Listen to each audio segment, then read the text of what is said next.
প্রকৃতির কি অপরূপ সাজ, নান্দনিক কারুকার্য। এই বিস্ময়কর দৃশ্য নিজ চোখে না দেখলে সৃষ্টির লীলা বোঝা বড়ই কঠিন। আজ দেখব অদ্ভুত রকমের একটি শিমুল বৃক্ষ। বন্ধুরা, আমরা একটা বৃক্ষ দেখতে যাচ্ছি যেটা রয়েছে হাটতারপাড়া থেকে দক্ষিণ দিকে। শুনেছি ব্রাহ্মণবাড়ি একটা গ্রামে রয়েছে, সেটা হচ্ছে একটা শিমুল বৃক্ষ। খুব একটা দর্শনীয় জায়গা না হলেও আমরা প্রকৃতি ভালোবাসি, তাই সেই গাছটা আমরা দেখতে যাচ্ছি, আপনাদেরও দেখানোর চেষ্টা করব। তো চলুন এগিয়ে যাই। বন্ধুরা, এই মুহূর্তে আমরা রয়েছি হাটতারপাড়া ব্রিজ, হাটতারপাড়া বাজার। এই বাজার থেকে আমরা দক্ষিণ দিকে যাচ্ছি। এই দেখুন, এটা সন্ধ্যা নদীর একটা শাখা নদী। হাটতার একটা ঐতিহ্য আছে, এখানে প্রতি বছর একটা নৌকা বাইচ হয়, সেটা এখানেই হয়। নৌকা বাইচ যখন হয় না, তখন কিন্তু হাজারো লোক থাকে এবং দুই পাশে প্রান্তে এমন কোনো তিল পরিমাণ জায়গা ফাঁকা থাকে না মানুষের। দেখুন, এই সেই নদী। বন্ধুরা, ছুটে চলছি শুধু একটি বৃক্ষের সৌন্দর্য দেখার সন্ধানে। অজপাড়াগাঁয়ের মধ্যে থেকে ছুটে চলছি হাটতারপাড়া থেকে দক্ষিণে প্রায় 2 কিলোমিটার। প্রকৃতির ছায়ামাখা এ পথ, কখনো বালুময় কখনো কাঁচা রাস্তা। অবশেষে একটি সাঁকো পেরিয়ে চলে এলাম বৃক্ষের সন্নিকটে। দেখুন বন্ধুরা, কি দারুণ সাজে প্রকৃতি।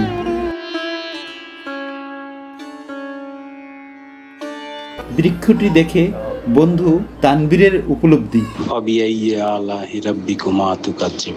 তুমি তোমার প্রতিপালকের কোন কোন অবদানকে অস্বীকার করবে? সত্যিকার অর্থেই আপনি যদি প্রকৃতিকে দেখেন, আল্লাহর সৃষ্টিকে দেখেন, তবে আপনার কাছে এই মর্মার্থটা সম্পূর্ণরূপে সত্যি হয়ে ধরা দেবে। এটি একটি শতবর্ষী শিমুল গাছ, যা দেখার জন্য অধীর আগ্রহে ছিলাম। আল্লাহর রহমতে যা এখন আমার সম্মুখে।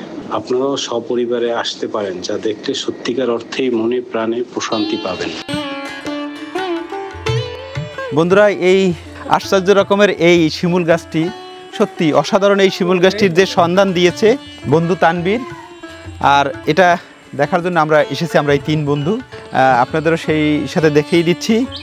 ধন্যবাদ তানবীরকে, এরকম সুন্দর একটি গাছের সন্ধান আমাদের দিয়েছো এবং তুমি নিয়ে এসেছো।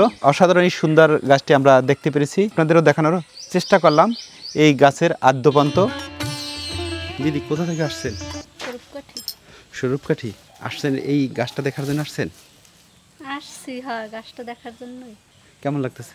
ভালো লাগতেছে। এরকম গাছ দেখিনি আন পর্যন্ত, আমার বয়সে দেখিনি। এত সুন্দর, আর এত মানে বিল্ডিং এর মতন কোঠা কোঠা, এত সুন্দর গাছ। কি নাম গাছটার? পাকড়া গাছ। আমরা বলি পাকড়া গাছ, না শিমুল গাছ। আপনারা কোথা থেকে আসছেন? আরামকাঠি। আরামকাঠি? হ্যাঁ। এখানে ম্যাক্সিমাম এই রামের কাঠি ছিল, আরামকাঠি, স্বরূপকাঠি। এখানে বেড়াইতে আসছেন? হ্যাঁ, বেড়াইতে আসছি। কেমন লাগছে? ভালো লাগছে, খুব ভালো লাগছে। এরকম দেখছেন গাছ? না, সাথে শিবের দর্শনও হয়ে গেল, তাই না? সবকিছু হয়ে গেল। আর দাদা, কেমন লাগতেছে এই গাছ? খুব ভালো লাগছে। সুন্দর গাছ, ঈশ্বরের যদি জান্নাত হয় কোনো সম্ভব না মানুষের পক্ষে। কত বিচিত্র, তাই না? এমন কাদা হইছে, সেই জন্য বিল্ডিং এর মতন ওরা কোঠা কোঠা কি করছে। আসলে বন্ধুরা, বিষয়টা হচ্ছে এমন যে এই গাছটার যে গঠন প্রণালী এত সুন্দর, এটা দেখুন, যারা দর্শনার্থী এখানে এসেছে তারাই বলছে যে আসলে ঈশ্বরের একটা অলৌকিক বিষয়, যে তিনি ছাড়া এরকম এত সুন্দর যে নির্মাণ শৈলী, কি বলবো, এ যুগের আর্কিটেকচাররাও এরকম তৈরি করতে পারছে বলে মনে হয় না, যা একটা ঈশ্বরের দান বলা যায়। এটা একটা শিমুল গাছ, আমরা স্থানীয়ভাবে বলি এটা পাকড়া গাছ। পাশে আমরা দেখতে পাচ্ছি শিবের মূর্তি। এখানে যারা আসে তারা এখানে প্রণাম করে, শ্রদ্ধা নিবেদন করে, আর সেই সাথে এই সুন্দর গাছটি তারা কিন্তু দেখে যায়। দেখুন আজকের দর্শনার্থী, দেখুন সত্যি কোঠরের মতন একটি জায়গা।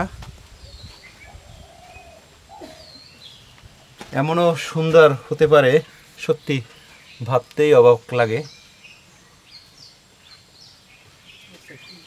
যাই হোক, এই শহীদকেটি ইউনিয়নের ব্রাহ্মণবাড়ি এই যে গ্রামটা রয়েছে, এখানেই আপনারা যদি আসেন, সময় পান, তাহলে কিন্তু এই এত সুন্দর নির্মাণ শৈলী বা এত সুন্দর গঠন প্রণালী আপনারা কিন্তু এখানে এসে দেখে যেতে পারেন।